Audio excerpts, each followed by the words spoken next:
Question everything. Be unique. Be a rebel. Be a healer. Be a leader.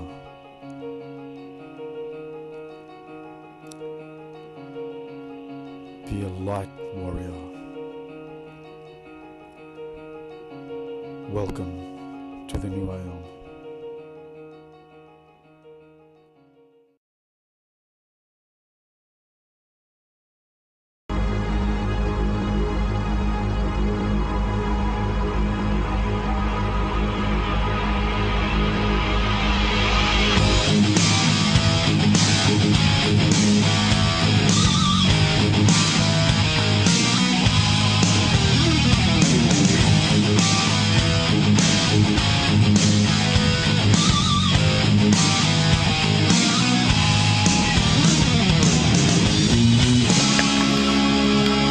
This is an interview I did on the last day of the 2016 Bilderberg meeting in Dresden, which I went there with a friend of mine for 3 days from Thursday till Sunday. This is on the Sunday.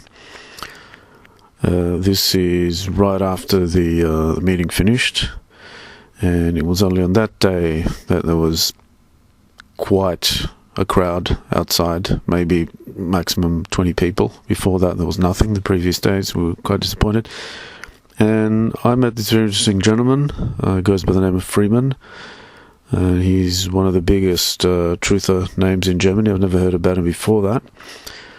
And we just started chatting with him and his crew, and we seemed to get along, and then he offered us to come and have a beer with them. And then we just sat down at a pub over there, as you will see. And I just took out my handycam, and I asked him some questions. We had a very interesting discussion, so I hope you enjoy. I am here in Dresden in the cafeteria. This is my last day, Sunday, and I bumped into a pretty cool gentleman here.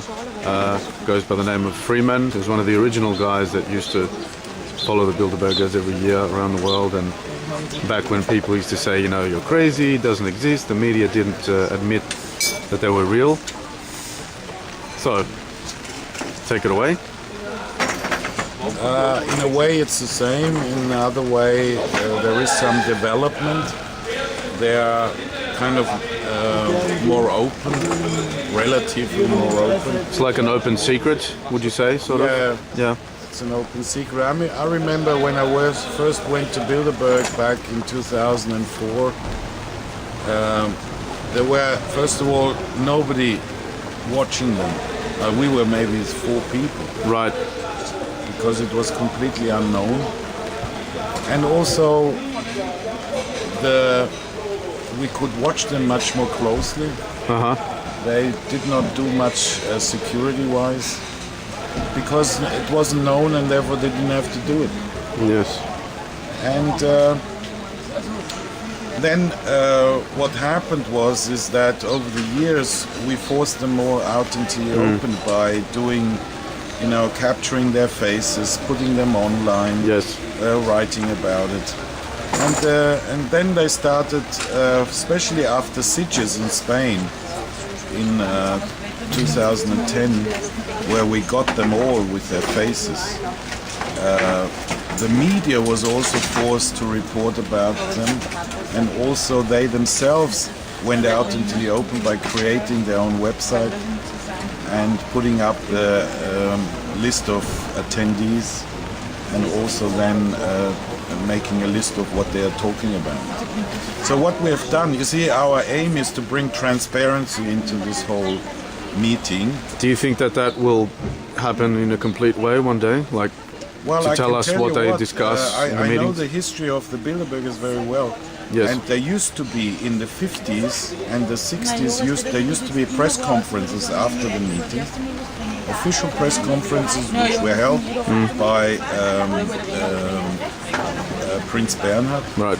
He was the founder of... he was one of the founders also the president of the organization. And they had press conferences. And you know what happened? They stopped doing press conferences because they said that the media did not show up. They were not interested, and so they stopped doing press conferences. Isn't that interesting? So was that The a media blatant? is actually... So was that a lie, basically? What? They were just lying that the media wasn't showing up, or No. the media legitimately didn't show up? They didn't actually show up much. You see, What do you attribute the this reason to? why they showed lack of interest Yes. is because the Bilderbergers didn't tell them anything. Well, so they didn't go out of their way to tell people. Not like that- in like a G7 or something, where the press is fed with all sorts of news Yes. and film material. Yes. And you see the journalists, Yes. the so-called professional journalists, they Yes. don't do any work. They just do copy-paste. Exactly. That means they just take the press releases and digest them a little bit Yeah. and then push them out into the open. And if an organization like Bilderberg does not do that, then what is the There's press? nothing to report. You see, the journalists would have to do real work, Yes, and that's and they don't do That's that. a no-no for they want to do journalists, yeah. copy-paste. exactly. Yeah. And therefore, when the Bilderbergers did a press conferences but didn't talk much about what they were doing, they lost interest. It's interesting that David Icke, I don't know, we haven't discussed Icke yet, but he says the same thing because he was an insider, he was a journalist, and it's like he calls them repeaters. They just repeat Yeah. what they're told to say. Yeah. Absolutely. Now, what we will try to do maybe is to revive this thing and tell the Bilderbergers to bring back this tradition of doing press conferences after, as they used to do, because we are interested. Right. Yeah. Maybe we will try and do that. Yeah. As I said, the whole aim is to bring transparency into this whole thing, Yeah. which over the years we have achieved step by step. I mean, each year it's becoming more and more known. I mean, like, It has become through our work. It Yes. has become more known, and but still, I mean, we saw it here. All the pedestrians who were walking by the hotel, all Yeah. the tourists who are running around here in Dresden, they came up to us and said, "What's happening here?" And they have no clue Right. what is happening here Yeah. because they are not informed. most people don't And the know. reason why they are not informed is, of course, because the heads of the newspapers media. and big media, Yes. they're all in there. They're Exactly. part of them.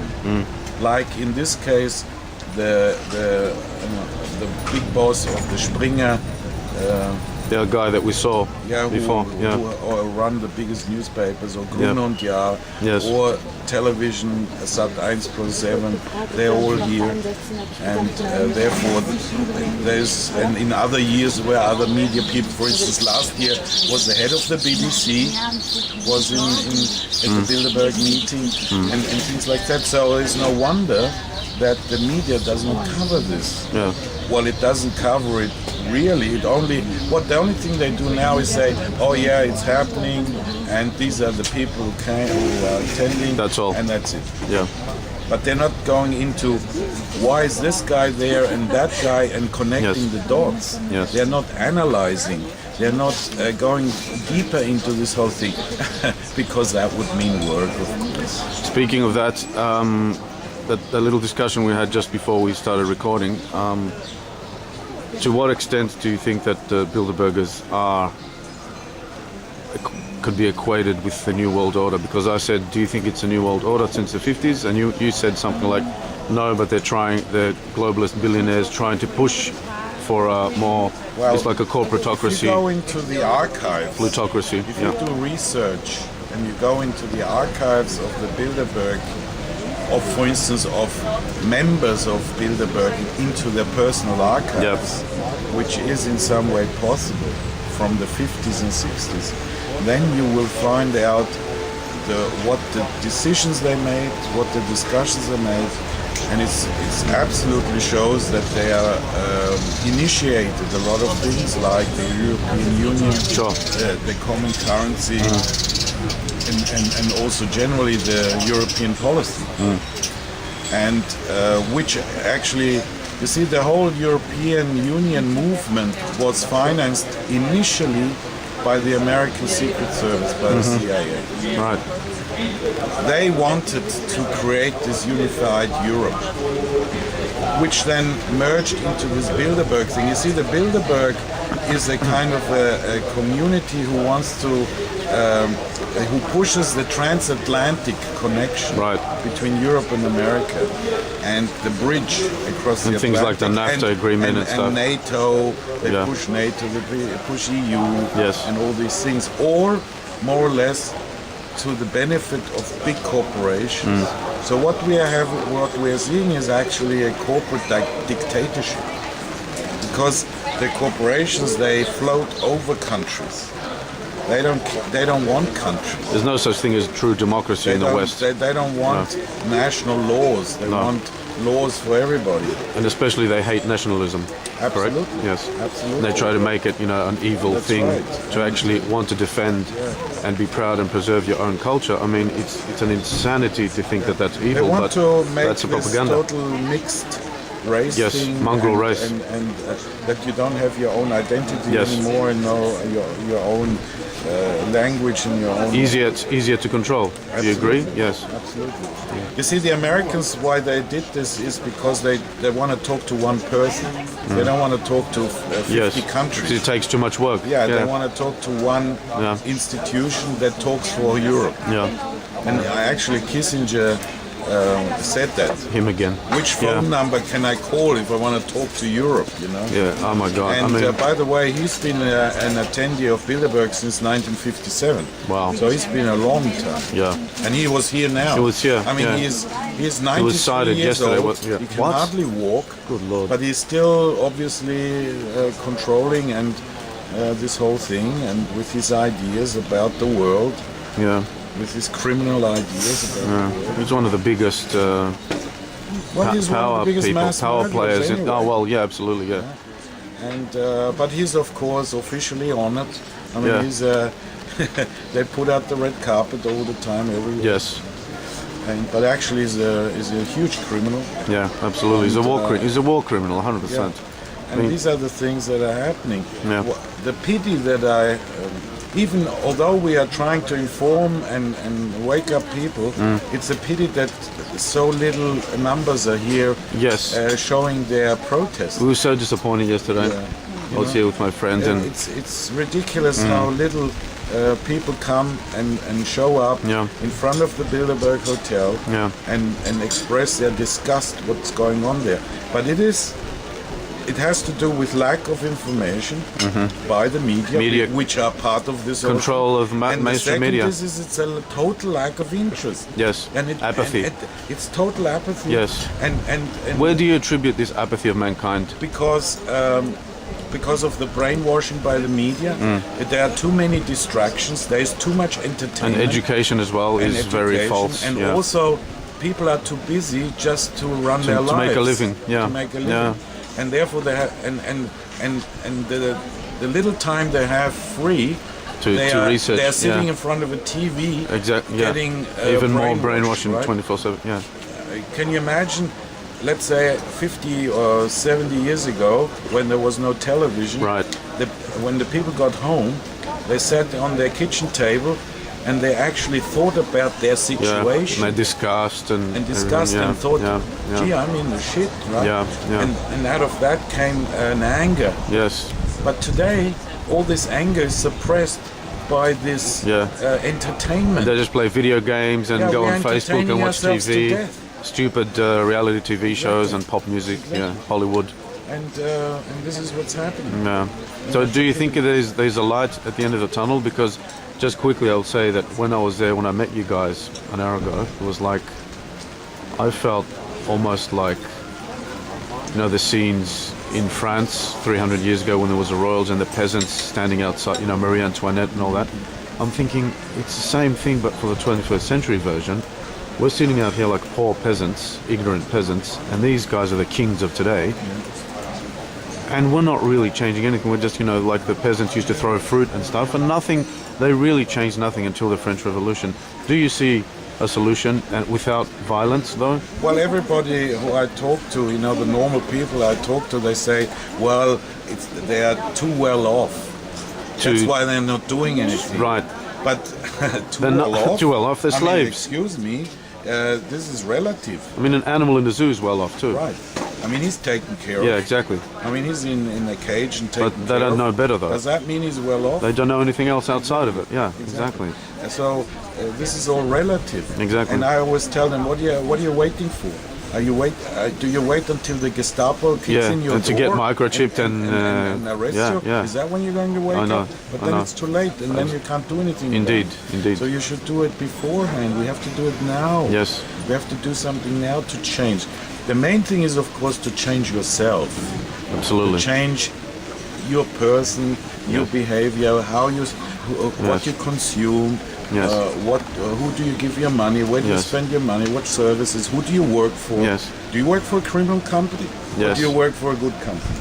These are all things that nobody can say, well, I can't decide. Yeah. No, you can decide. If everyone does this, and then things everything will, change. exactly. So first change your life. Yes. And change the world around you where you have influence. If a lot of people would do that, then we would actually change the world. Okay, well, I'm kind of running out of tape here. Okay. Thanks for this, and tell us if you want, give us your website details and so forth, or where people can find you. I run one of the biggest alternative media websites called Alles Schall und Rauch, which means in German or in English all smoke and mirrors. Which, I like that. Which I like that name. Yeah. The word. Yes. And this is what I've been doing this since 9/11. Right. For a long time. Right. And I try to inform the people about what's really happening in the world and not what they think is happening. Right. Okay. I'm going to write that down just for the guys watching this video. I'm going to write that down and then have the website info under the screen there. Thanks for this. Nice meeting you. We only just met, ladies and gentlemen, about an hour ago. Thanks for coming to Dresden. Yeah, it was beautiful. I mean, I was so See you impressed next with the time. city. Absolutely. Yeah. Cool. All right. Thanks. Fantastic. Thanks for that. Bye. The first part of the 4-part serialized fantasy novel Lifting the Curse Part 1 A New Dawn is now free. Go to the official site shown below to get your copy on PDF today. Lifting the Curse is the first book in the 8-part Galactic Independence War saga, an epic science fantasy saga influenced by classics such as Star Wars, The Lord of the Rings, Dune, Harry Potter and the like. However, where this novel stands apart from all the rest of them is the fact that it is set on Earth in 2015 and deliberately incorporates a wealth of contemporary, real-life conspiracy theories, cutting-edge spirituality, and most of the important topics discussed in the alternative news scene. And all of these themes are presented within the backdrop of an exciting fictional tale. This is a book whose time has truly come, since the masses are now ready to learn more about these subjects, and what better way to do it than tell them through fiction. It even has numerous footnotes which delineate the key topics mentioned throughout. Though still a very new release, Part 1 A New Dawn has already received a handful of 5-star ratings on its official Goodreads page by the few people that have read it, and more is sure to follow. If you enjoy the topics discussed on this YouTube channel and its associated website and Facebook groups, as well as other ones like it, then you will definitely like this book. You could think of it as having been custom made for people that have an interest in alternative news. If you get a free copy and end up enjoying it, please remember to write a review on the official Amazon or Goodreads pages by following the links on the last page. There's also social media share buttons that you can use to spread the word on Facebook, Twitter and Pinterest. Thanking you in advance for your help in getting the word out for this most important of novels. If you want to watch the epic official promo video for Lifting the Curse, please click on the box that will show up in a few seconds. Please note, the stated release dates mentioned in the promo video for parts 2, 3 and 4 have now been postponed, and at the time of this upload, there are no fixed release dates. Release dates will be announced through the official Facebook and Twitter pages soon.